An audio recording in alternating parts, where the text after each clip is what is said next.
over here. I will tell you if there's audio. And here we go. We have audio. Excellent. All right. So now, it's a thing. OBS just like randomly stops sending audio to Twitch for some reason. So, all right. Oh, that's fun. Now we'll start recording on Dementia Radio. And recording in 3, 2, 1.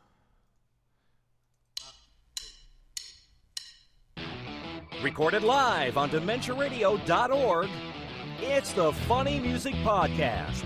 Brought to you by FuMP.com, where you can download new free comedy songs twice a week. Now, here's your hosts, Devo Spice and the great Luke Ski. Hey, Devo Spice! Hey, Luke Ski. We have Phil Johnson in the place to be down, yo. Hey, Phil. What's up, guys? Welcome to the show. First time on video. Yeah, first time on video. Yeah, that's right. Yeah, I haven't done the video one with you guys yet. Yeah, it's been a while since you've been on. Welcome to episode 547 of the Funny Music Podcast. Xmas, Ymas, and Zmas is the name of this week's show. So let's see what's going on. Let's get caught up with what Devo and Luke have been up to since last week. Or else Devo, if Luke bailed and didn't show up. Hey, what? Oh, he's right. So, Luke, what you been up to?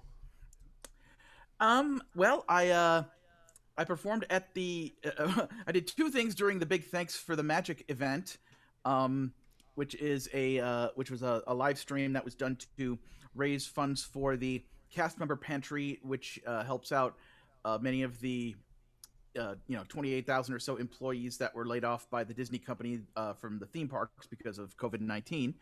And so the Saturday evening version, we had Kyle and Luke talk about tunes, where Kyle and I just talked about animation for a while, and then we were joined by Ken Mitroni, who has the distinction of being he was working at Pixar back when they were making Toy Story 2 and Monsters Inc. and stuff, and he was one of the people that originally designed Emperor Zurg from Toy Story 2, and was the voice of Zurg in all of the Scratch things they were doing, the Scratch vocals. So when they started working on the ride for Disneyland, they basically said, hey, Ken, do you want to be the voice for the ride? And he was like, so he got to be on the ride. So that was cool. And then after we talked to him for a while, we were joined simultaneously by Greg Griffin and Candy Milo. And Greg Griffin has the very distinct honor of being the voice of Red the Pirate in the new updated version of Pirates of the Caribbean, so that the slave auction scene has been changed to pirates, just selling various people's stolen goods. And instead of the redhead, it used to be like she was there and people were like, "We wants the redhead," and she was like just sitting there looking pretty. But now Red is actually a pirate, and she's like speaking in an Irish accent, like, "You want the rum, boys, don't ya?" So it's just really cool. So we talked to her, and we talked to Candy Milo, who did voices on the Cars ride Radiator Springs Racers, and some other stuff. So basically, we kind of blew away the minds of the people who were running this event, because they had no idea that we were kind of bringing in some big guns for the for our little podcast there.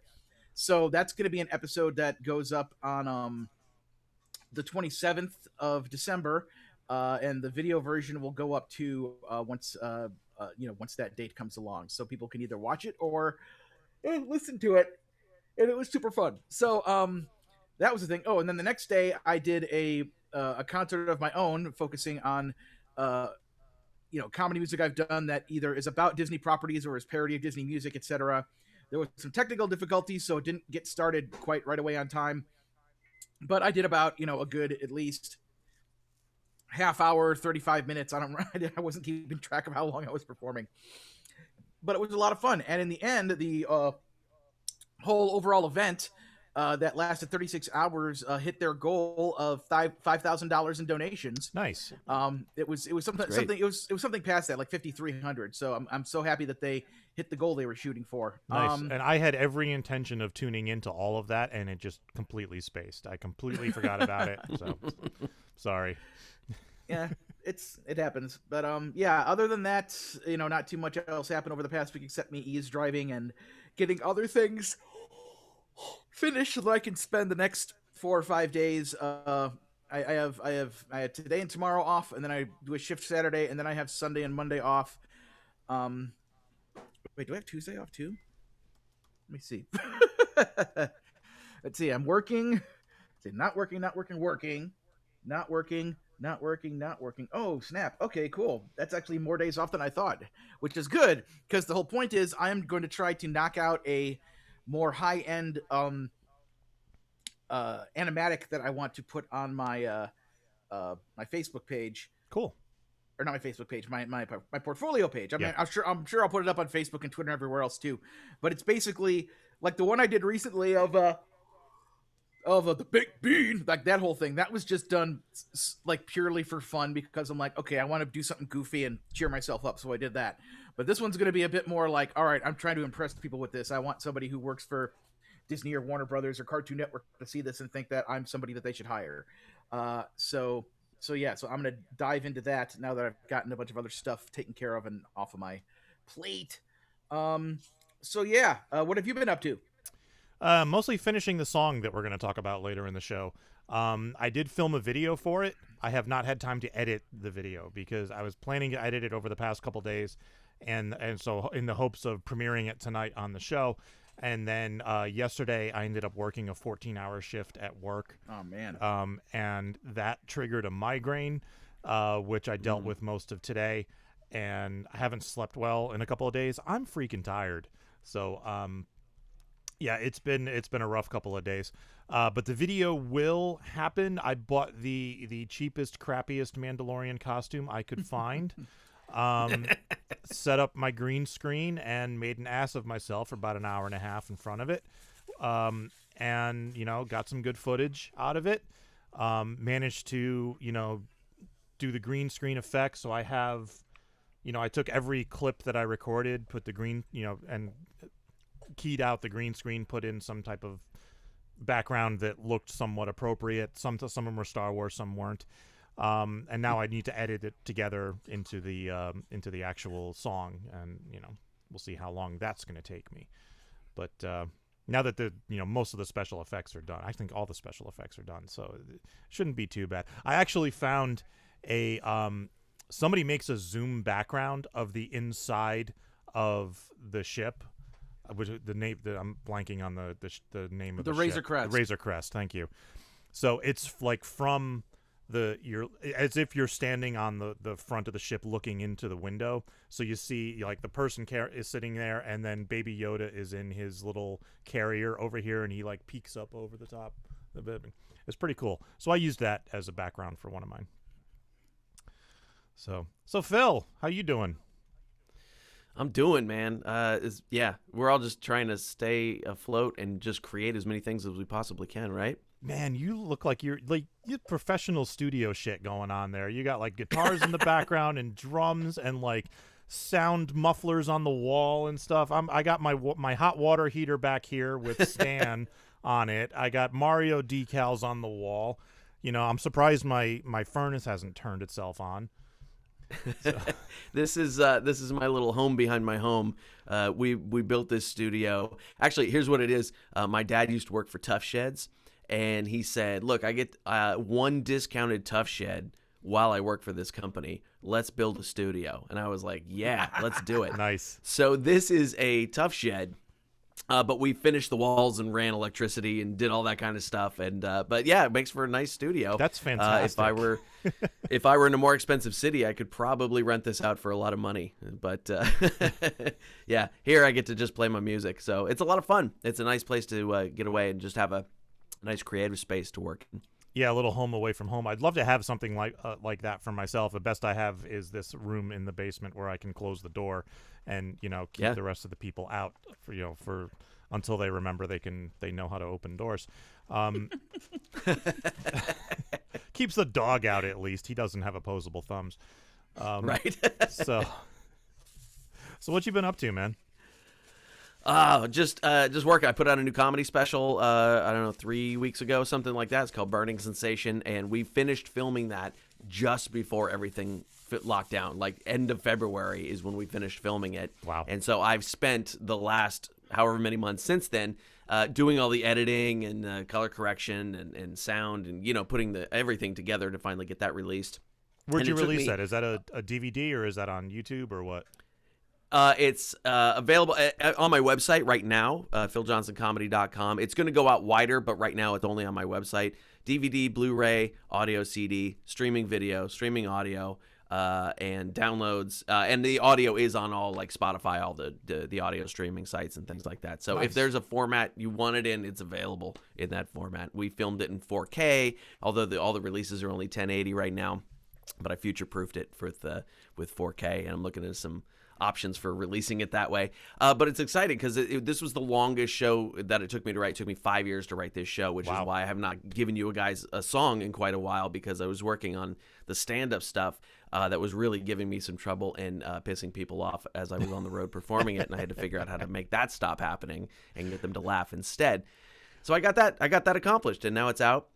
I've already written a whole another hour worth of stuff in the last 9 or 10 months that I've been trying out on Zoom shows and things like that. And I'm getting back towards music as well. This was the first sort of foray back into music, giving you guys that Christmas song this week. And I got a bunch more in the can or close to in the can that'll be coming up in the next few months. So yeah, so give us a quick intro to this little Christmas song, and I will play the video for it. Sure, yeah. So I was sitting here working on another song and went, Christmas is almost here. I should probably write a Christmas song. And, well, let's see. 2020 demands that Santa is working from home. Let's write that song. And it was literally probably one of the fastest projects I've ever put together. From first words in my notebook to finished recording was about a week and a half. All right, here is Santa's Working from Home by Phil Johnson and Roadside Attraction.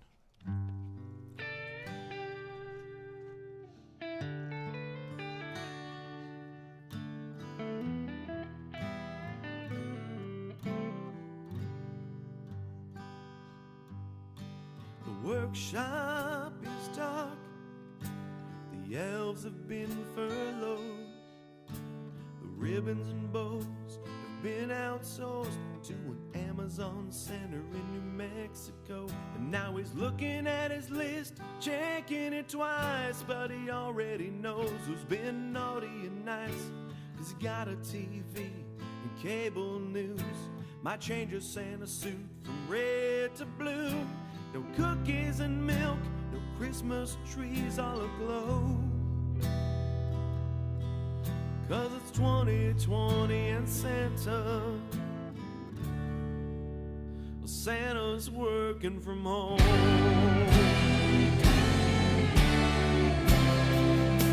Santa's working from home.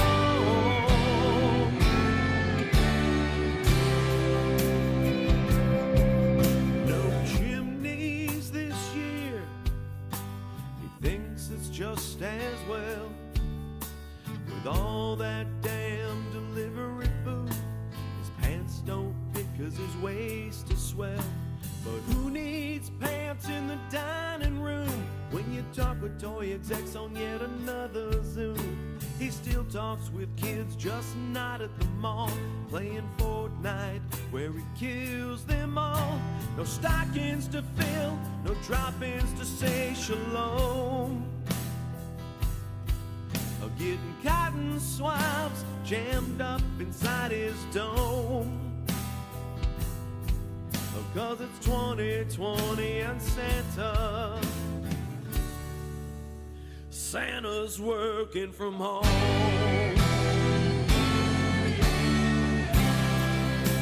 Santa's working from home.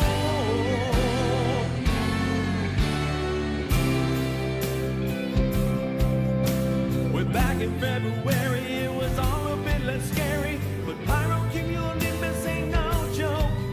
Now with hurricanes and fire, it's tough to be a flyer. Even Rudolph can't cut through the smoke, air like a yoke.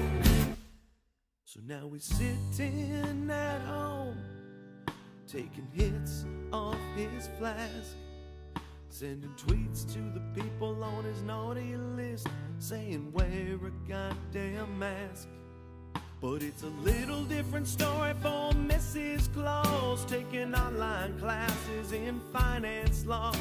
For a second act of fighting white-collar crooks, negotiating deals for hotel all books. No sleigh in the air, the reindeer are postponed.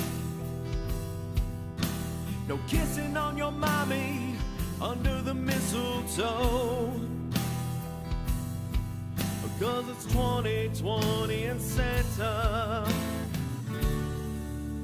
Santa's working from home.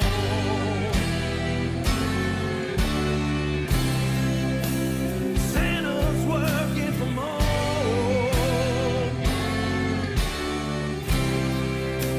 He's made so much sourdough.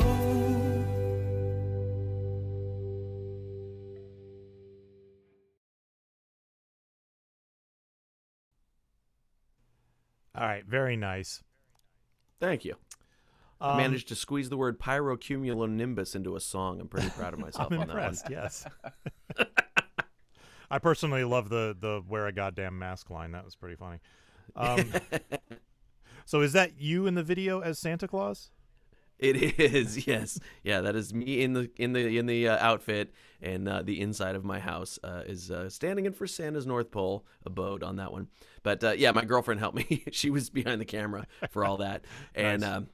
I was And like, I love "Honey, you're that the only one Santa's- here. Guess what?" I love that Santa's not wearing pants in the video too. Right? Yeah. Yeah, we were just like, all right, how many things can Santa do at home? He can't fold a fitted sheet either. All right, let's do that. So Yeah, Wildcard says it's impossible to fold a fitted sheet in the it chat. is completely. I just kind of roll it up and throw it in the corner. It's fine.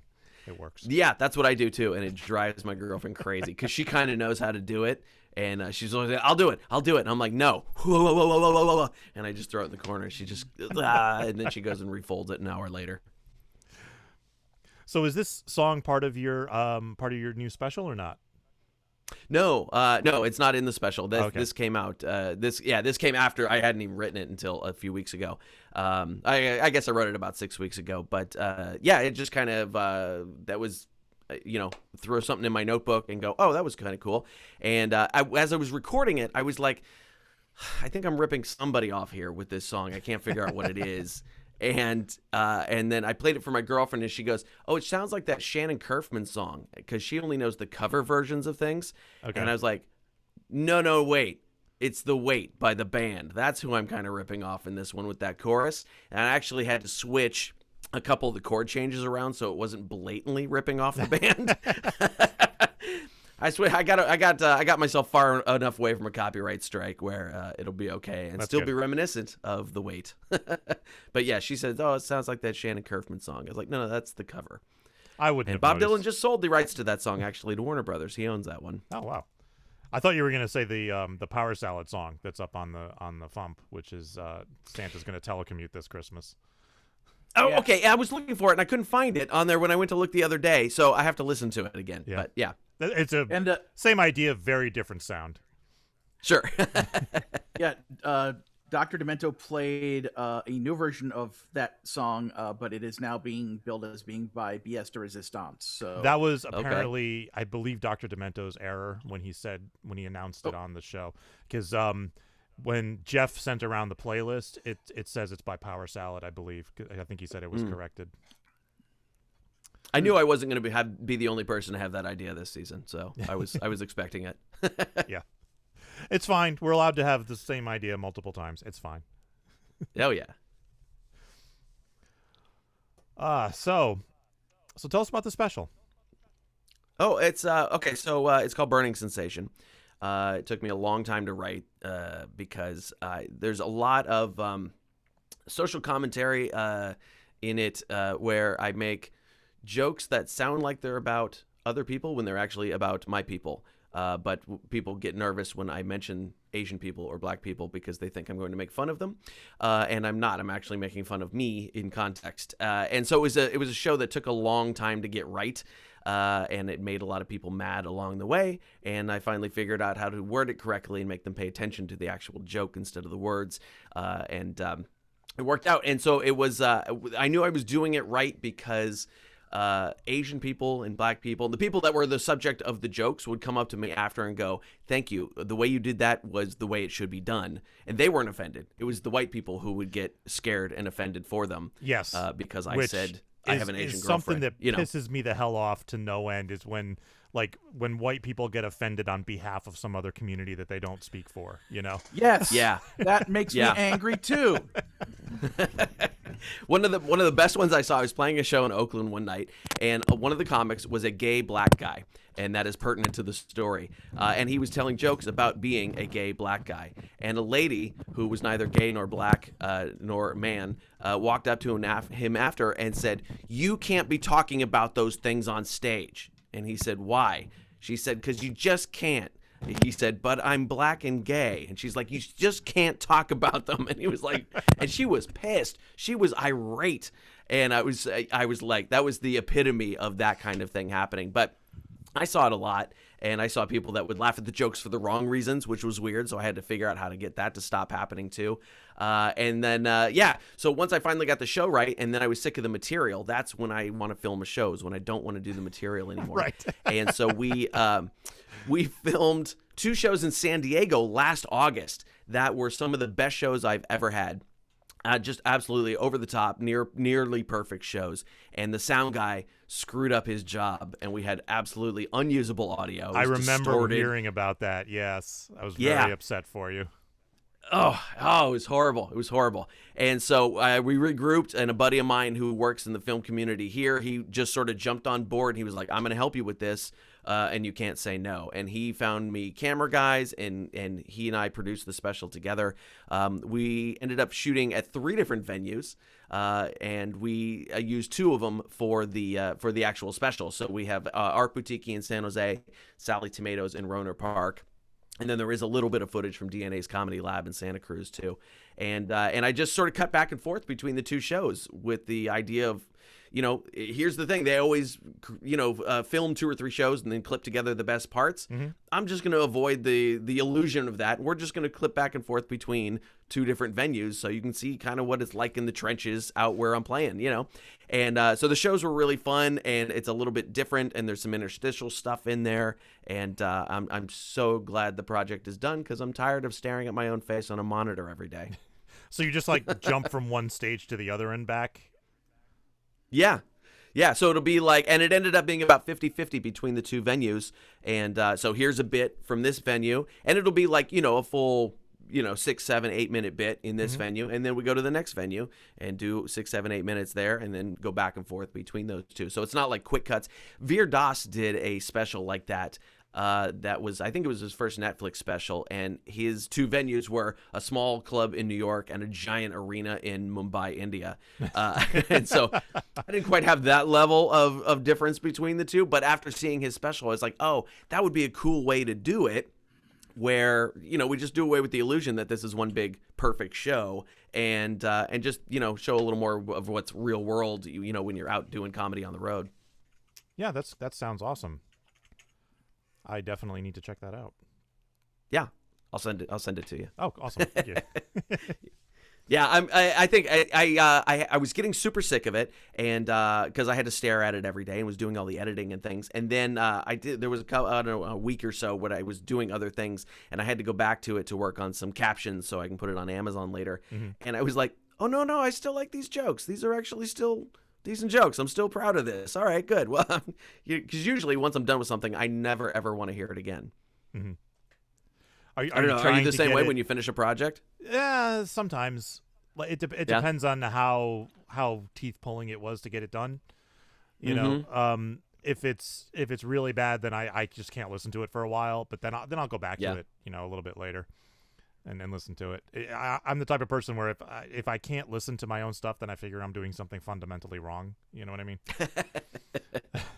I've heard musicians say they don't enjoy their own music, and I'm like, then why are you even making it?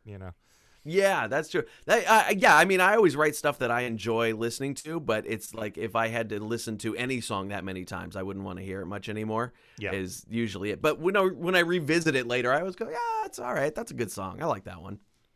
Yeah, and even I'll go back and listen to the stuff that I recorded when I was in high school, just in the basement with a boombox and no microphone, and I'll still enjoy it for what it is, even though it sounds Sure. terrible and it's written terrible and it's terrible from top to bottom. But good memories. You're right. Yeah. Yeah. I remember that was fun to do, even Yeah. if that's what it sounded like. Yeah, with me, it's more about the comics I made back in high school and college that I was hoping to, make into an animated series, or something like that. And it's like I still love the characters and the basic idea of what it all was. But a few months ago, I went and sat and reread like the 6, homemade comics I made with it because I was trying to find something that I could turn into an animatic, and I couldn't get through reading them. It's like they were so. It's like I remember back then being like one of my mission statements was like, I don't want any of this stuff to be corny. I want this all to be, really good comedy, blah blah blah. And I read it now, and it's just so painfully corny to me, and I really don't know what I can do to salvage, the majority of the characters and the idea. I just kind of feel like if I had made it at the time, like if I somehow graduated high school and went to Hollywood and was like, we've discovered your talent, make this show. Like if I had made this show so it was on TV around the time of like Tiny Toons and Animaniacs and early Simpsons, like I think it might have had a chance during the time it was made in, but it's like now it's just kind of like I have to come up with completely new stuff because there's very little from this I could salvage and turn into a thing that makes sense in today's world. Yeah, move on. I am very happy that the internet didn't exist when I was in high school because like every terrible song I recorded would have been on MySpace and would be out there now for people to hear. But that's the archive stuff that the true fans dig, Yes. right? Yes. That's the one you sell as a limited edition box set. Once I did Once.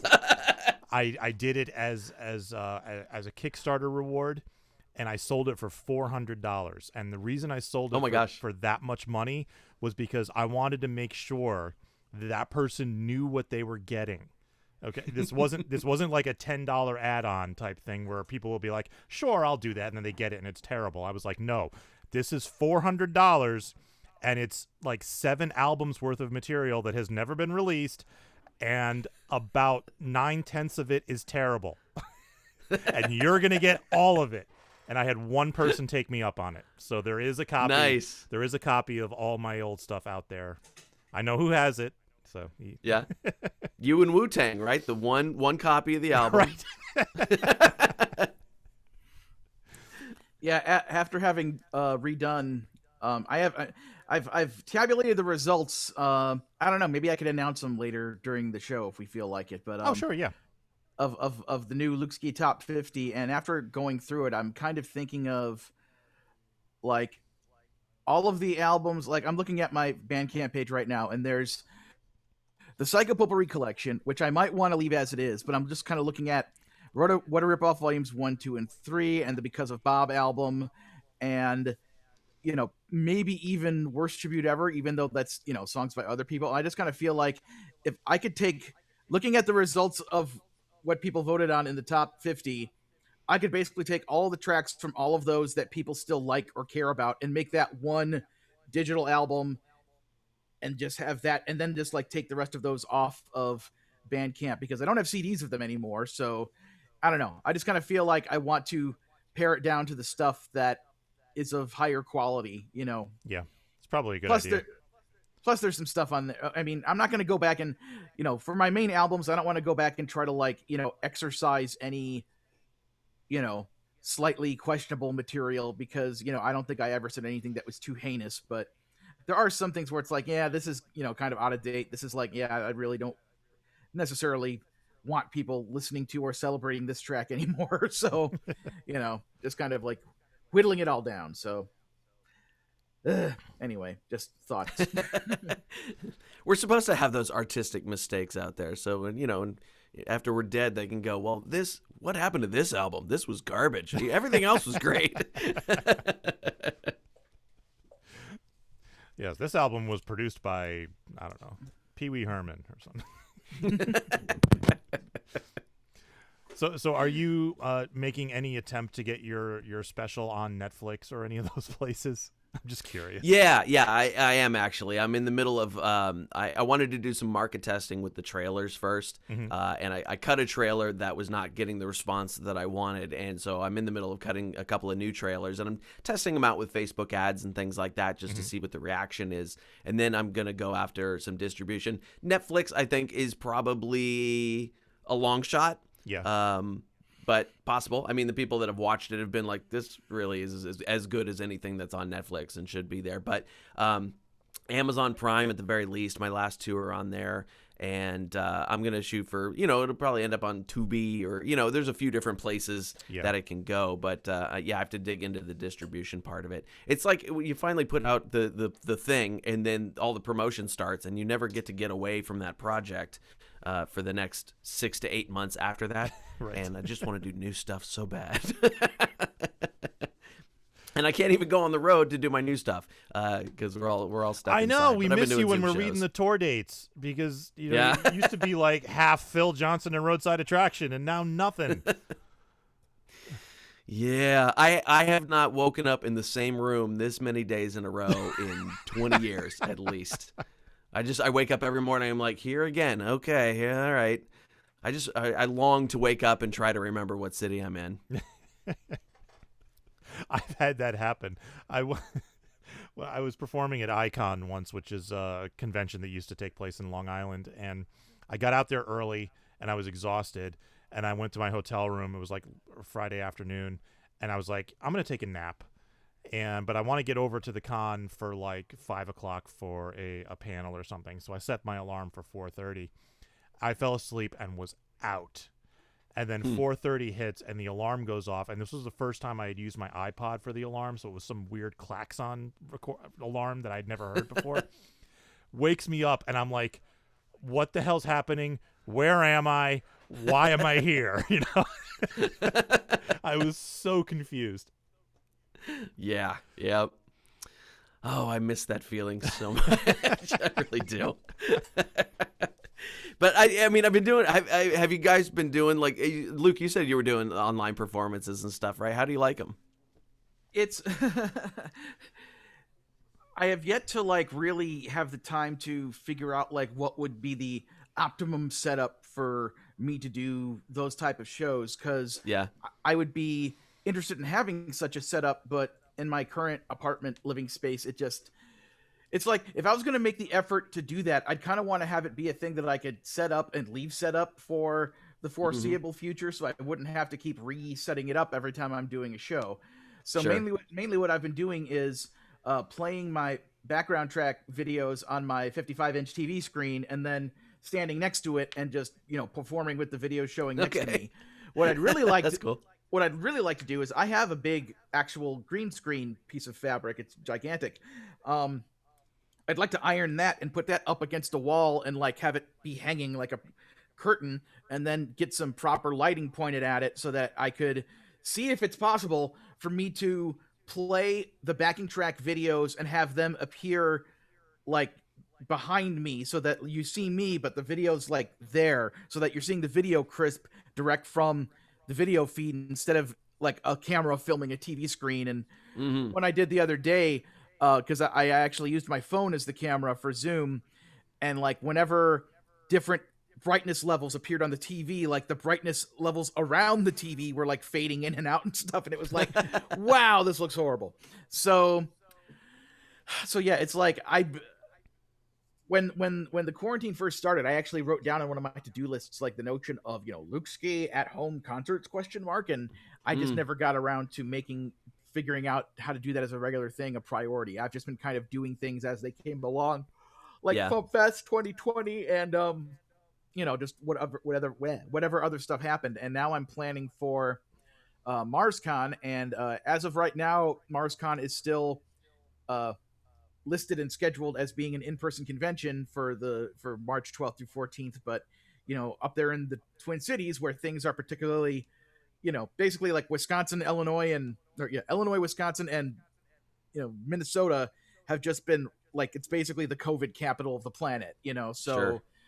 so I'm the con committee and myself have been planning for both the in-person regular version and the the eventuality of probably having to do a virtual version of MarsCon this year. So I'm just in my head, like coming up with ideas. Like, okay, if we do end up having to do this virtually, we're gonna lose some things, but we gain the ability to do some other things. So what could we do to still make this nifty and special? Because I do still intend it to be the way MarsCon has been, is like, a Friday night block and a Saturday afternoon block and a Sunday afternoon block, with some kind of possibility for a Saturday night thing that isn't performances, but just everybody hanging out in a kind of like virtual room party floor.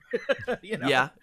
So, They did that. I did the Boston Comedy Festival last week, and their closing night after party was kind of that type of thing, where everybody just kind of hung out online. They even had like trivia nights and stuff like that. That was pretty cool outside the regular shows. yeah, and I haven't asked them about this yet, so don't hold me to this, because but one of the kind of key focus areas of the room party floor at MarsCon every year is Beth Kinderman and Dave Stagner and their friends do a room party room called the Space Oddity Music Club and Brew Pub. Space Oddity Music Club and Brew Pub. And it's, they got snacks, they got drinks, but then the people bring in their instruments and they just sit around, and, they got some electric stuff, they got some acoustic stuff, and people just kind of play songs or do whatever. And another big thing about the room party floor is there's at least 2, if not more, rooms that have karaoke in them. So I'd like to figure out a way to do like a Saturday night virtual hangout where everyone could all be in this space, but still have that element of people either on the fly performing songs or doing karaoke things, and and like stuff like that. But I figured I would ping Beth Kinderman and Dave Stagner, since they were the hosts of the thing, that the room party, that having them be integrally involved if they have the time in their lives. I know that Beth has kiddos to deal with, so so yeah. Anyway, I had the MC of a show the other night that I was on, and she had her kid like on camera. The kid's like, and she's like, "Welcome to the show, everybody." I was like, "Okay, this is gonna be great." Do you remember comedian Rick Dukeman? I don't know. He was from like the 80s comedy boom. He had an HBO special, and he had a toddler, or not, well, probably smaller than a toddler, like a daughter that was like big enough to be in like a kind of baby carrying thing that you just like can hold with one hand or whatever. Okay. And one time he came to do a show, and he had the baby with, and there was like nobody to watch the baby, so and the baby was asleep, so he brought the baby on stage and just set it like on stage and did the set, and then the toddler, like, or whatever, woke up during the set, so it was just kind of like, what? So then he picked up the toddler and started doing some of like the silly things he was doing with her just for fun, like, like he put like, it's like, and now the 50-foot baby from whatever, and like he put like, kind of like took the kid's like forehead and went like down like this, so it's like I am the 50-foot baby, I will destroy your house. And a bunch of other just silly stuff, and so he recreated some of that stuff in one of his HBO specials. It was super cute. Anyway, Oh, that's funny. I wonder if that counts as prop comedy. actually, that was one of her jokes. Like, yeah, her middle name is Prop. So That's funny. Brett G is suggesting we do tomfoolery at MarsCon, and possibly calling it Zoom foolery, doing it over Zoom.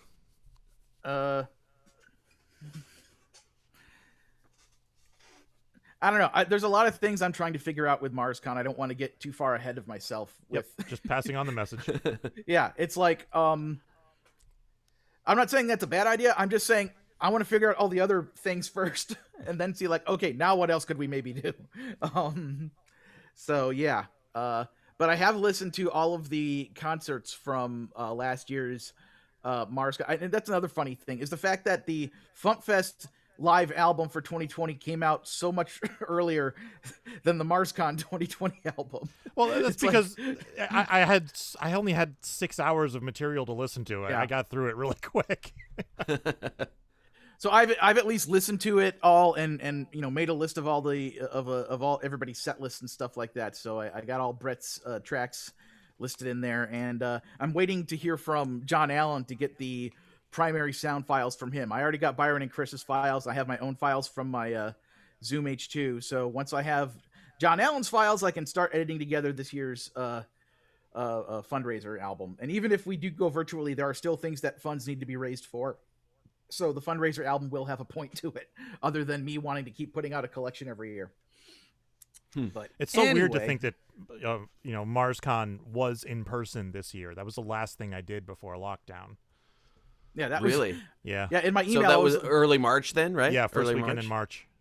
Okay. Yeah, it was like March 6th through 8th. No, wait. It was because it was leap year. It was That's right. It was February 28th, 29th. February and then March 28th 1st. through March 1st. Because Saturday was leap year day, which was Alex Sand's birthday, and then basically everyone went home, and then the lockdown started on March 13th. So we went home, and we're still home. We never left. And we're still. I remember doing like I had a couple of gigs in early March, and it was just like, is anybody gonna show up? Are we gonna get called off at the last minute? It was like telling jokes into the storm of Armageddon. It felt like, because we were just like, we have no idea what's about to happen, but we're here tonight. We're gonna tell some stupid jokes. All right. So Phil, do you have anything you'd like to plug? Let's see. Tomorrow night, Friday night, I'm doing a Toys for Tots benefit on YouTube Live for the Suck It podcast. And so that's going to be fun. I'll be on it starts at 5 o'clock Pacific time, and I think it goes till 9 o'clock or something like that, 9 or 10 o'clock. I'm on at 8. I'll be on around the 8 o'clock hour. It's sort of a telethon style show where they raise money for Toys for Tots. And when I do that, I'm also going to tell the story of how I got banned from another Toys for Tots event, and I'll play the song that did the job on that one. And then let's see. I don't have a lot of gigs coming up. I have a few. I'm doing a private gig. I booked a corporate gig yesterday, and I said, oh, so we're going to do it like on Zoom or something? And she went, well, actually, the gig is for Ring Central, so we're going to use Ring Central. And I was like, oh, okay. Nobody's ever used Ring Central, so I'll have to figure out how to use that, I guess. But and she said, there's going to be a lot of AT&T people there. I was like, oh, great. I'll keep my opinions to myself on that one and just try and tell jokes for half an hour. So I got a few things coming up. But mostly I'm just sort of behind the scenes working. Right now, I'm putting out Santa videos every other day on Instagram Reels that go along with the song. And I'm also doing a project called Awkward Christmas Presents of History, where historical figures are receiving Christmas gifts that are awkward, just like my explanation of that project. But it's an Instagram thing that's been working. It's been getting a lot of traffic. It's very exciting when something works. So Cool. Instagram at Phil Johnson Comedy is where you can see that stuff. That sounds awesome. But other than that, just creating like crazy and putting more stuff out. I will have more songs for you guys next year, I promise. Awesome. Yes. This has been a wild few weeks. It's like all of a sudden people from 5 years ago are resurfacing, you know. We had new Phil Johnson, new Worm Quartet, new Raymond and Scum, new Art Paul Slosher. I mean, it's like all of a sudden people who we haven't heard from in years are sending songs again. It's great. All right, so we're going to move on to the next part of the show. You're welcome to stick around if you'd like. I know you're creating stuff. If you need to take off, that's fine. But thanks for joining us either way. Yeah, thank you for having me, guys. I am going to take off because my girlfriend's waiting for me. Okay. All right, cool. Thanks, dude. Thanks a bunch, you guys. PhilJohnsonComedy.com is where all the stuff is. See you later. Later. See ya. Bye. This is the FuMP. Anthony Fauci notified me I shouldn't decorate cause my positivity. So the Christmas tree and the manger scene with the baby cage. Baby cage. The baby's kinda brown, so we put it in a cage. Pants around the ankles. Down, please. Pants around the thighs. Another one rides the bus. Another one rides the bus. And another comes on, and another comes on. Another one rides the bus. That's the Funny Music Project at thefump.com. THEFUMP.com. Rubber clothes from head to toes, and no one will come near. Have a COVID lockdown Christmas. Stay inside all locked up tight. Don't you roam outside your home. The folks outside ain't bright. 40. Time for funny music news. Something. In the news. Amy Englehart is going to be making an appearance in an online benefit called Christmas Without Tears. This is a benefit being produced by Harry Shearer and Judith Owen to benefit musicians in the U.S. and UK. This is taking place tomorrow night, Friday, December 11th on nugs.net and ugs.net. There will be appearances by Richard Thompson, John Clearly, Julia Fordham, Stephen Lukather, featuring Ringo Starr, Jeff Goldblum, the Stanton Moore Trio, Paul Schaefer, John Goodman, the Orion Orchestra, and many, many more.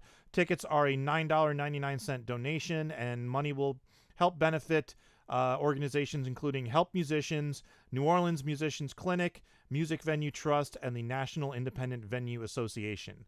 For details, go to nugs.net. TV's Kyle has released a new holiday album called Put a Santa Hat on It. Kyle has recorded a Christmas song every year for several years now, and this is a collection of those. Includes the title track plus Pumpkin Bread, All I Want for Christmas Is Stuff, and many more, including what Kyle calls the world's saddest Christmas song, Snowman. That's available at tvskyle.bandcamp.com. And I mentioned this on my Twitter and stuff. I've put together a Christmas comedy playlist on Spotify because I think I mentioned somewhere my local radio station switches to comedy and switches to Christmas shortly after Halloween, and I think they have like 12 songs, and they just play them over and over and over, and I'm sick of them. So I decided I wanted to hear some Christmas comedy songs. So I basically went through like all my favorite songs that are available on Spotify, came up with a 5-hour long playlist. It's 92 songs. It's not in any way meant to be a replacement for the Dr. Demento show, because he has a lot of songs that are not on Spotify. This is just a replacement for my crappy local radio station that only plays the same songs over and over.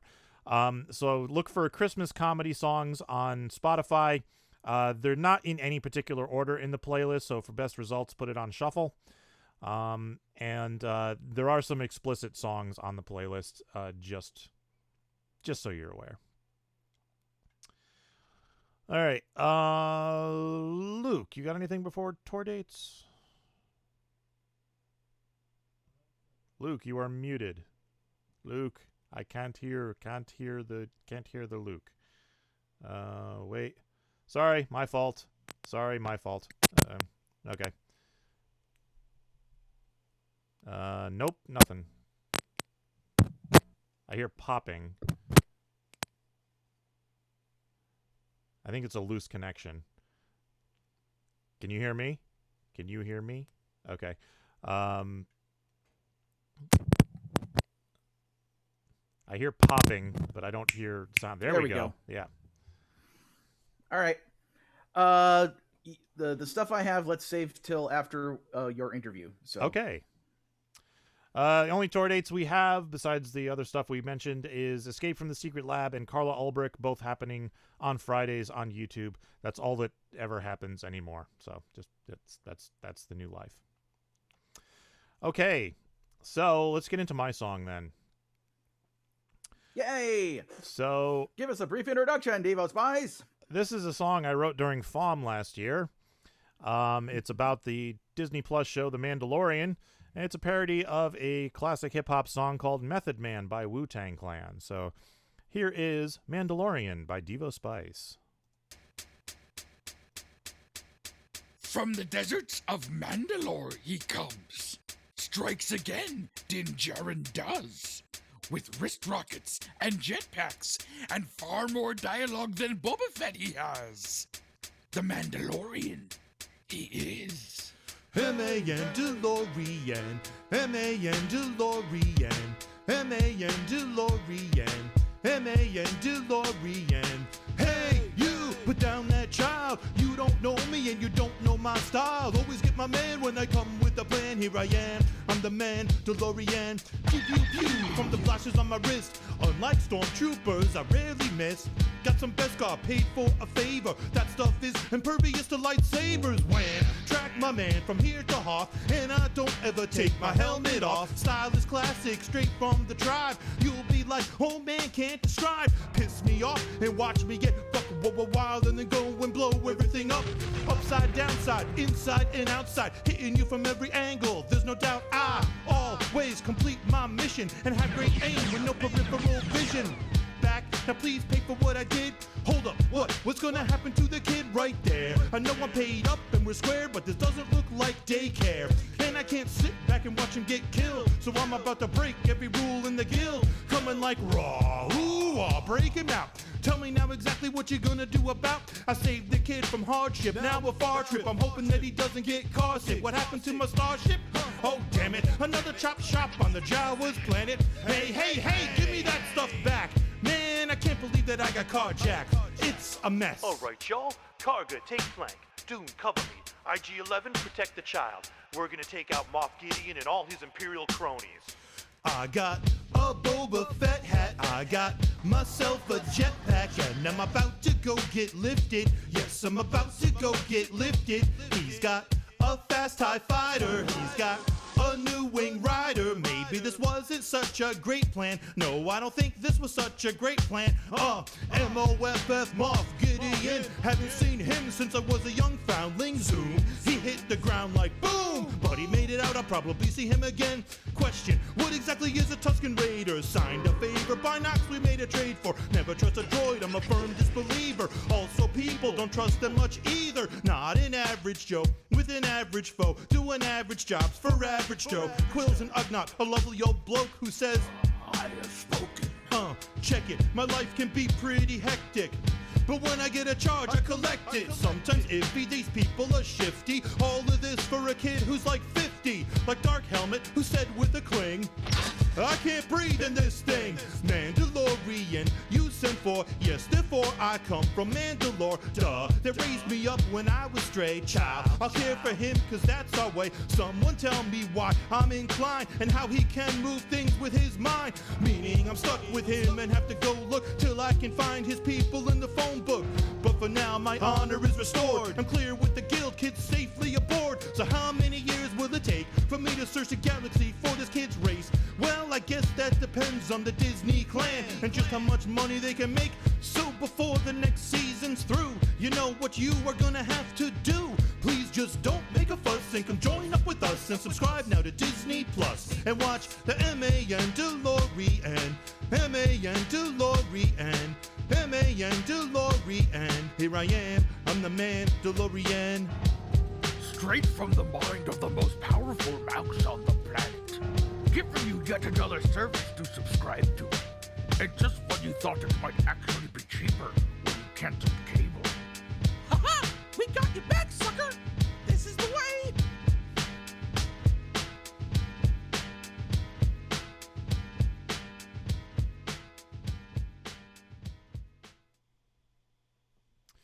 That Mickey Mouse bit cracks me up. I'm so happy with the way that came out. Yeah, so like that's part of the collaborative process between me and Devo is Devo asks me to do things, and then I start doing things, and then I just start thinking of like, well, what else can I do? Because God forbid I just do the thing I was asked to do. I have to, you know. Well, no, the thing is, I don't know why I didn't think of using Star Wars characters for those, you know, spoken bits. It just, I was like, okay, well, there's a spoken bit at the beginning of the song that's by the Jizza. There's a spoken bit at the end that's by the RZA. I'll just have Luke do both. I don't need, like, you get Luke and Ian just for the sake of having different people. I'll just have Luke do both. It's fine. And I was like, Luke, read this for me.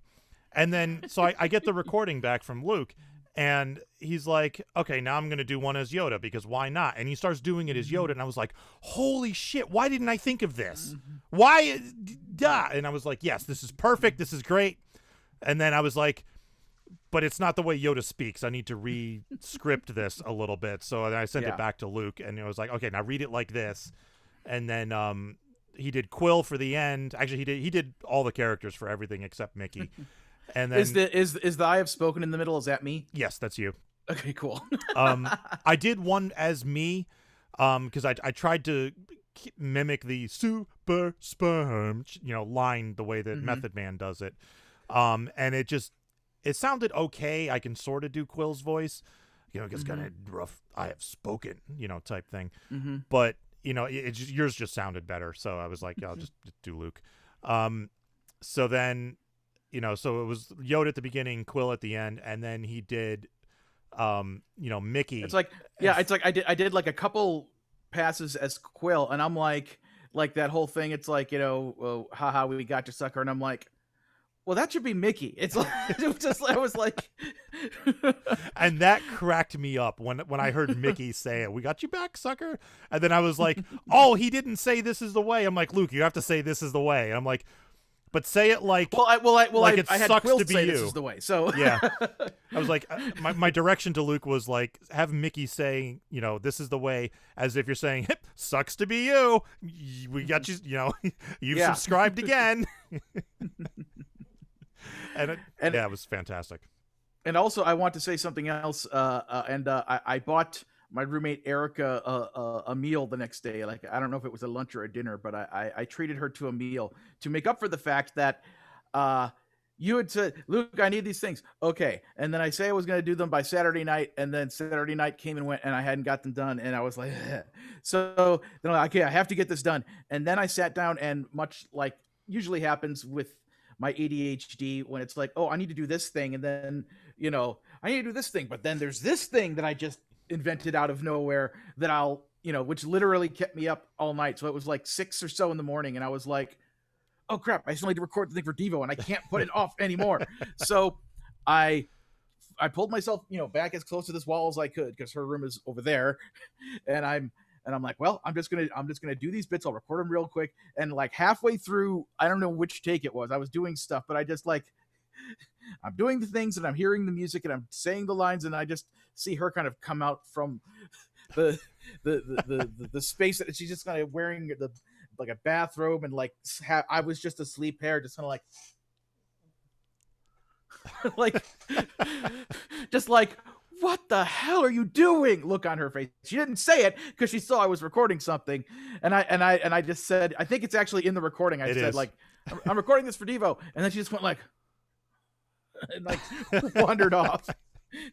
And then a little bit later, whenever it was, like, several hours later, you asked me to do this couple of pickups, and I did them. But yeah, she it was like I felt like a jackass, because it was my own fault for having distracted myself to the point where I couldn't have recorded that. Like, even just after she went to bed, it wouldn't have been as bad as, oh, here it is, like 6:15 in the morning, and Luke is yelling like Quill in the friggin' living room, and oh boy, Anyway, C Monkette is listening on Twitch. Hi, C Monkette. Hi, C Monkette. Or it's C Monkey. Hi, C Monkey. What was the other thing I was just gonna say? Oh yeah, and that was another. See, sometimes I worry, like, okay, I think I did a really good job on Mighty Magiswords, and I'm sitting here trying to think of my own ideas for my own shows, and I'm struggling, because, long story short, is I'm having a crisis of confidence, and I won't go into why, because that'll be another tangent. But the point is, I think I did really well on Mighty Magiswords, and I think I do really well in other situations where somebody else has a thing, and then I come in and I help make that thing a little bit better. I just kind of feel like maybe my position in life is to be the idea man, or to be the man. It's like, oh, here's your concept. Okay, well, what about this and this? So I like doing that, but it also kind of makes me wonder, like, are all my efforts to make my own stuff going to, be in vain?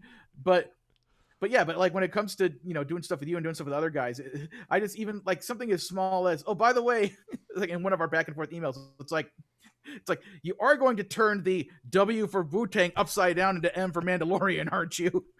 And you were like, I hadn't thought of that. And I'm like, And then I saw your promotion. It's just like the big, and Woot, it's a Mandalorian. It's like, yep, there, perfect. Yep. That's exactly how that should be. Like, that would be awesome on a t-shirt. Whether or not people knew about you or the song, just that image on a t-shirt would sell. Anyway. You know what? You're probably right. I could probably make that a t-shirt very easily too. I will look into that. That did cross my mind. I was a little concerned about intellectual property theft with that particular design. But then again, I remember MC Lars sold a picture of Michael Jackson and E.T. on a shirt. I know. I was literally at his website today because I wanted to order a copy of the Dewey Decibel System on CD while it was still available on CD. And I'm looking at all his websites, and it's like, I mean, some of them are like a little bit artistically tweaked or whatever, but it's like, it's a picture of like Roger Rabbit and Eddie Valiant. It's like MC Lars. It's like between Disney and Spielberg, nobody's stopping you. It's, so yeah. So it's like, I remember back when I first started doing the MarsCon fundraiser albums, and I would be all concerned about like, oh, somebody did this cover song. I'm too scared to release this because if we don't get permission from blah, blah, blah. And now I just don't care. I literally don't care because it's like, we sell this to 30 people. Nobody's heard of us. Nobody cares. Yeah. I mean, unless it's like a specific good friend of mine and I think, all right, I should check in with this person because I don't want to hurt, but if it's like, it's like, nobody, like Flight of the Conchords isn't going to care that somebody covered robots. No one's going to care. So, or whatever. So yeah. I mean, a good example of me deciding to care because it was important was Another One Rides the Bus. It's like for that, Right, yeah. I'm like, okay, I'm going to touch base with Al because we're putting this on the FuMP, which is going to go on to other things. It's like, I want to make sure he's cool with it. And Devo gave me the info to like tell him about how to, making sure he got royalties or this and that and all that stuff. And Al was just really cool. He was like, hey, I know you, okay, I'm totally paraphrasing here, don't quote me, but he was basically like, yeah, I know your guys, you're fine, go ahead, do whatever you want, I'm not going to worry about royalties. I'm like, okay, cool. So yeah. Yes, that was very cool. So anyway, so the song itself that you parodied, I wanted to say, okay, like I was really into hip hop, 80s through early 90s and kind of started tapering off as the 90s went along. Like I was still like really into it in 93, 94. And then like the more gangsta things went, the less interested in it I became. And it just kind of started fading out. And then I discovered the Dr. Demento show. And then like, there was a huge, shift of my attention. And then I was really only like, I got into hip hop when like big significant things popped up that like couldn't be ignored, like ICP or Kid Rock or Eminem or other stuff like that, or occasional singles would come out that would like, catch the nation, and stuff like that. So there's like big chunks of hip hop that I just completely missed. And Wu-Tang Clan is one of them. I hate to admit that, but it's but I just think of like the Fugees, Wu-Tang Clan, the Roots, like there's just a bunch of groups that like I completely missed. And at some point in my life, I kind of want to go back and get reacquainted with all this stuff. So definitely check out the album that this one's from. Their first album, Enter the Wu-Tang 36 Chambers, is one of the greatest hip-hop albums of all time, and I don't say that lightly. It's absolutely is. It is a gangster rap album, so if you're not into the gangster stuff, it may not appeal to you as well, but just listening to that one song, this song, Method Man, that seemed like really cool. Like I'm like, oh, this sounds like the hip hop I used to love back in the mid 90s. So yeah. And it's Wu-Tang is a super group, but that put out an album before the individual guys did, which is weird, but that's how it worked. So it's like, from what I understand, for at least that first album, they, RZA would make the beats, and then they would actually battle each other to see who sounded best on what beat, and that's how they put together that album. And so it's like you have like the best rapper on the best beat for each song. It's each one's a little bit different, and it's amazing. It's one of these groups that's greater than the sum of their parts. I think all of the members at one point or another have put out at least one solo album, and I have several of them, and they're good, but none of them like live up to that first Wu-Tang album. That first Wu-Tang album is just legendary. So this song, the original is for those of you who aren't hip hop fans, is called Method Man, which also happens to be the name of the rapper who's doing the rapping. He goes by Method Man. Is the only person on the album who has a self-titled song for some reason. I don't know why, but he does. Maybe he didn't have like a hip hop name, or at least one that had stuck yet, and then he did that song, and they were like, "Okay, you're Method Man now. Now you are Method Man." It's entirely possible. I want to know where the names RZA and Jizza came from. It's RZA and GZA. I'm like, okay, sure. See, and it's like, knowing as little as I do about Wu-Tang, it's like in my mind I kind of picture like like, it's sort of a Tweedledee and Tweedledum situation. Like they're both twins and they dress like nearly the same except for different colors. We're the RZA and the Jizza. That would be amusing. But yeah,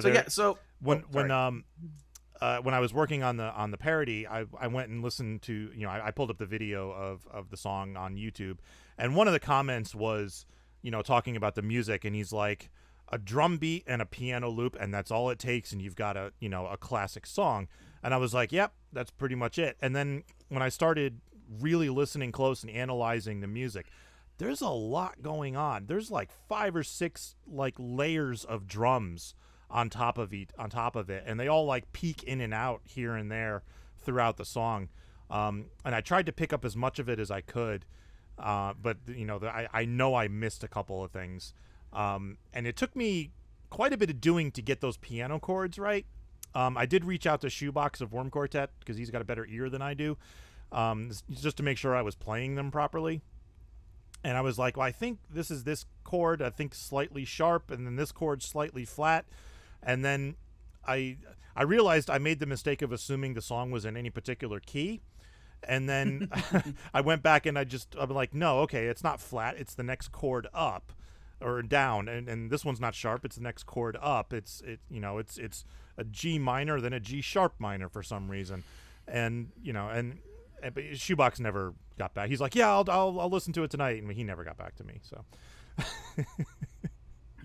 it's like getting anybody to help me with this song was like pulling teeth. It's like, Luke, I know you're performing this weekend. Record the thing for me. And I also love that, as a part of this whole trying to get all the other stuff off my plate so I can concentrate on this new thing, I was like, all right, do I owe anything to anybody else? Did I promise anything to anyone else? And I just posted a couple things about it, and you were like, you just put and I was like, yes, yeah. Well, I wanted to make sure you didn't forget, Yeah. And I'm glad I did that, because I did get one thing that I had forgotten about. The folks on the Mars Concom a couple months ago were talking about the various things they do, and one of them is there's a specific T-shirt made every year just for the volunteers, and they had mentioned, like, they were having it. It's like I'm sitting here and like in the Zoom meeting or whatever, it's like, oh, we need an artist. Oh, can we get an artist? I don't know. Do we know any artists? And I'm like, first of all, I've been here for like 18 years. Second of all, I was the artist guest of honor 2 years ago. So it's one of them reminded me, like, oh, you need to do that thing. It's like, oh yeah, right, when do you want it? And they're like, by the end of the month. I'm like, okay, cool. So I'm gonna design the MarsCon 2021 volunteer T-shirt, which will be interesting because we still don't know whether or not it's going to be in person or not. So if it's not in person, who's getting the T-shirts and for what volunteering? I mean, the people running the Zoom stream, I guess. I don't know. But anyway, T-shirts are fun is the point. But yeah, so you mentioned in your description that you were waiting for season 2 to be happening to put this out. Was that solely the reason, or did the fact that I put out Small Round Yoda kind of influence that decision as well? No, I was actually planning to put out the song sooner. The original, I wrote this during FuMP last year, and the original line at the end of the song was, "For the sake of getting season 2, you know what you're going to have to do." And I think that was before season 2 had even been announced. And then, obviously, we're season 2 is happening right now. So as I was recording the song, I'm like, yeah, I have to change that line now because they have a season 2. And so I changed it to season 3. And then I was like, you know what? That's just going to date the song to whenever between season 2 and season 3. I was like, I don't want to do that. So then I changed it again to make it, more generic at the end. But I thought, I wanted to get a song out during the November-December period.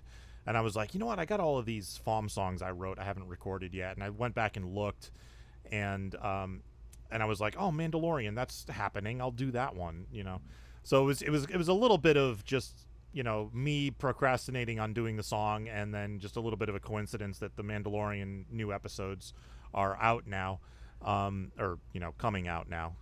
And I thought maybe I could capitalize on the Mandalorian being back in the public eye again, and get a little bit more interest in my song. I was.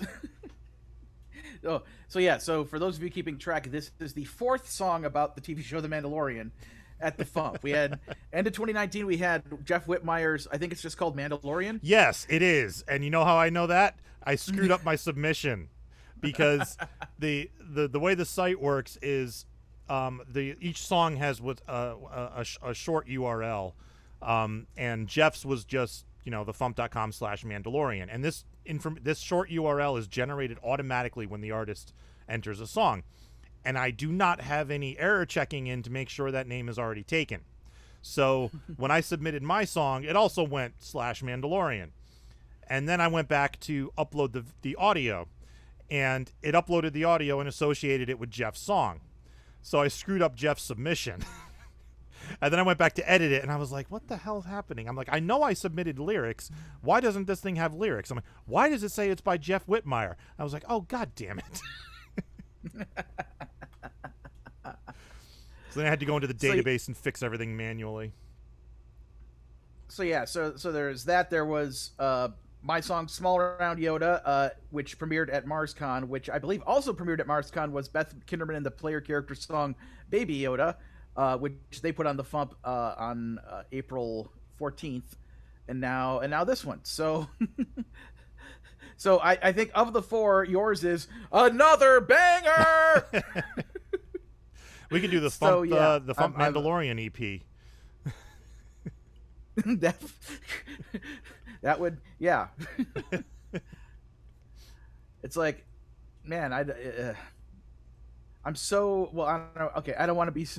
It's like it's this new world we live in of media and streaming and stuff. It's like I want to talk about things, but I don't know what's safe to talk about because I don't want to spoil things for people. But the point is that Chapter 13 of Mandalorian, stuff goes down, and it's like, yay, this is awesome. This is something I'd potentially maybe want to write a song about if I had a good enough idea. But I have other things I need to do. It's become abundantly clear recently in my life that I need, as much as I love comedy music, and I still do, both mine and by other people. I mean, obviously, I'm still doing this podcast every week to talk to people about it. It's like I emailed Devo about this, and I won't go into detail, but basically, I keep track of like a tally of what I think the Funny 25 is going to be, and based on what seems to be the way they figure it out. And Small Round Yoda didn't make it. It was only on the top 10 once, like at number 8, so it didn't make it. So this is the first time since the year 2002 that a Funny 25 is going to come out where none of the songs on it have any material written by me or have my voice on it, and it's a bummer. I mean, last year I was lucky because of Devo. I had Spider verses. It's like I wrote my verse and I rapped my verse. It's like boom, and the year before that was It's Hot as Balls Outside by Cirque du So What, again with the assist from Chris and Shoebox and Devo.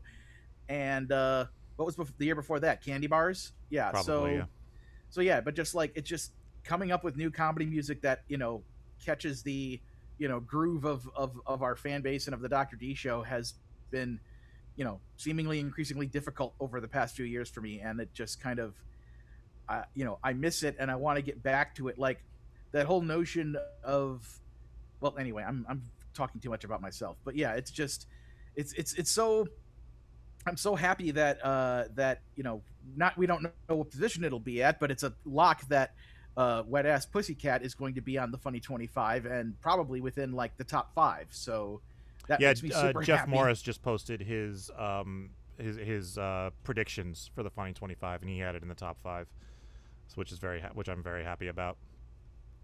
Yeah, that was pretty much where I had it too. And not that it's FuMP related, but I'm happy that the song "Pajamas On" by the Aquabats made it, because I just kind of feel like I'm not as fanatical about the Aquabats as Carrie is, but I do feel like this is a group that should have been noticed and played on Dr. D a lot more in the past. So I'm glad that Barry gave them gave a bunch of their songs spins this year from their new album and otherwise. So few people are as fanatical about the Aquabats as Carrie is.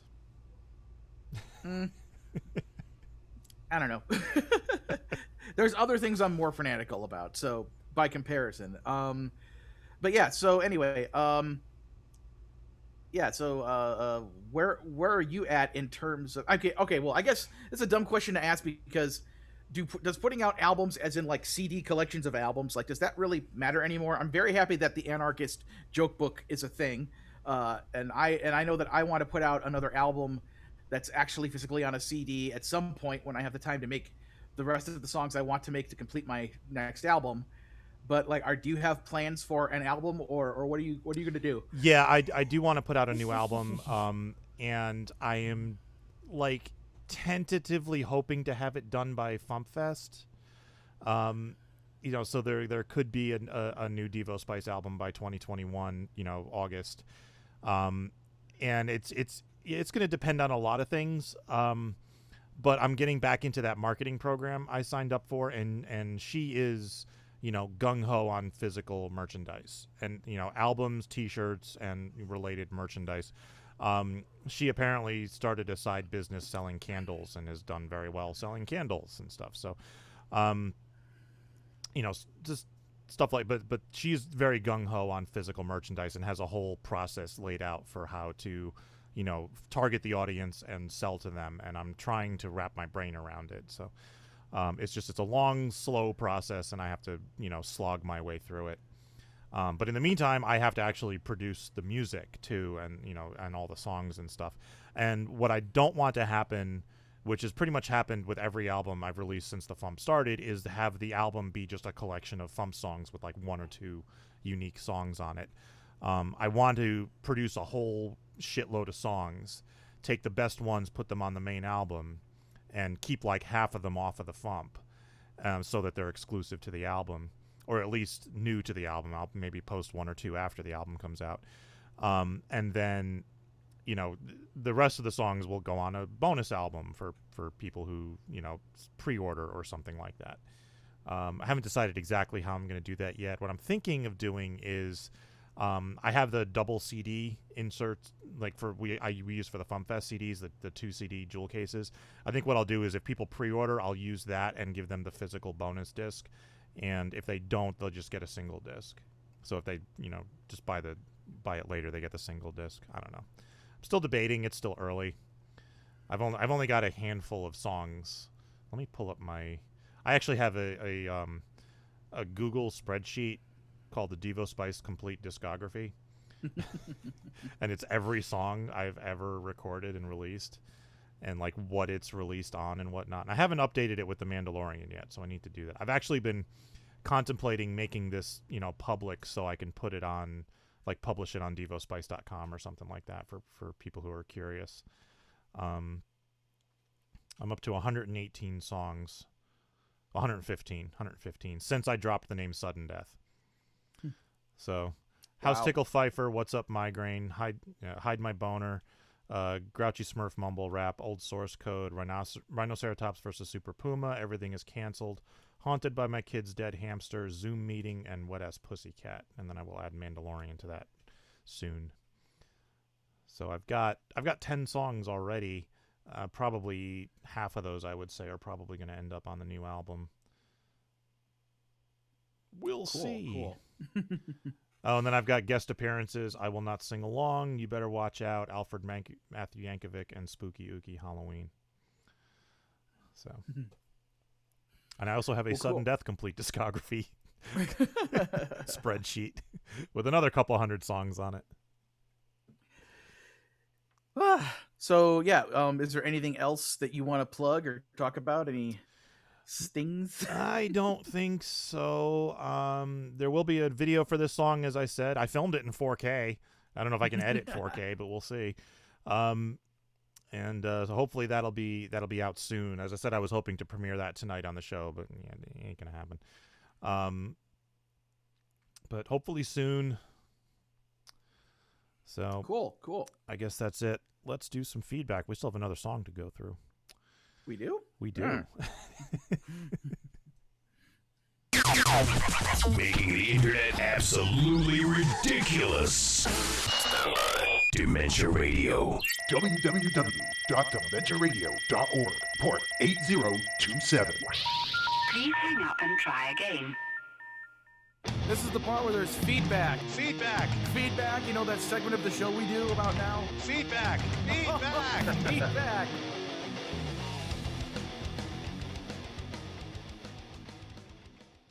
Number 11 wrote, "What is this? I can't even." And it's a link to a new song by the Gothsicles, apparently, called "The Agony of a Year Without End, Billionaire Proctologist Mothman with Ebola." Well, I think it's pretty self-explanatory in the title. So. Yeah, pretty much is. So yeah, if you go to the gothsicles.bandcamp.com, you can listen to "The Agony of a Year Without End, Billionaire Proctologist Mothman with Ebola." And it's actually a collaboration with another band whose name I'm forgetting, so let me pull it up really quick. I don't know why that popped into my head. Everything Goes Cold is the name of the other... Oh, no, wait. Eric from Everything Goes Cold came up with the concept for this song based on a Facebook post by Ben from Sweat Boys. Eric did the lyrics and vocals on the chorus. So yeah, Everything Goes Cold and the Gothsicles together again, or for the first time. I don't know. All right, so that's all the feedback we got from this week. We do have a third bonus song this week. What happened was Spaff emailed me on Saturday and said, "Hey, I got a new song. Can we post it?" And I was like, "You want tomorrow?" He said, "Sure." So here is the 2020 Christmas song by Robert Lund and Spaff.com.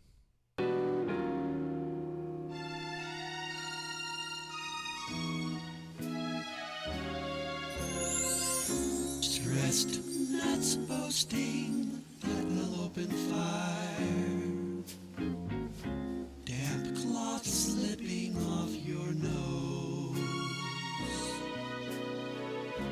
Locked down Mormons stuck at home with no choir, and folks masked up like slasher shows. Everybody Zooms and FaceTimes, but it's not the same.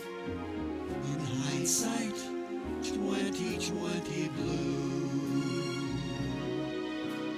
Next year will be sane, but this year we'll maintain social distance from you.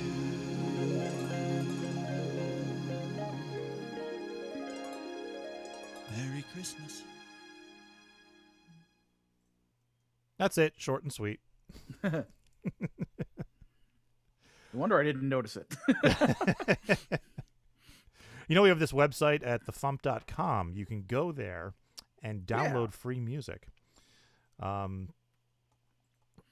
Speaking of which, let me see if tomorrow's song is posted yet, because it wasn't last time I checked. Teasing. He's a teasing kind of guy. And I have a job. Yeah. No, it's not posted yet. He did swear to me it will be ready. But you'll have to wait and see.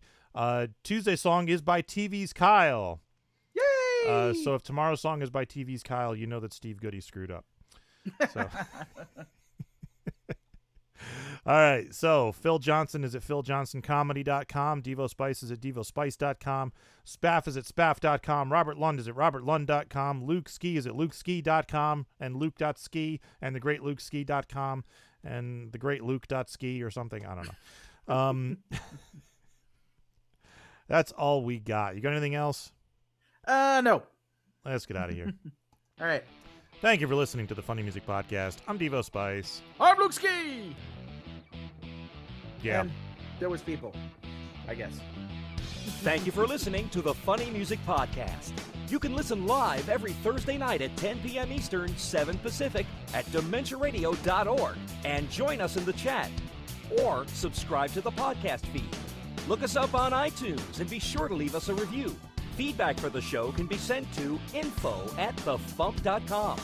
The Funny Music Podcast is a production of Fidem Interactive, LLC, released under a Creative Commons share-alike license. Tell your friends, tell your enemies, shout it to random people on the street, and be sure to visit thefump.com for the latest funny songs. Tune in next week where you'll hear Luke Ski say, May the force be with you.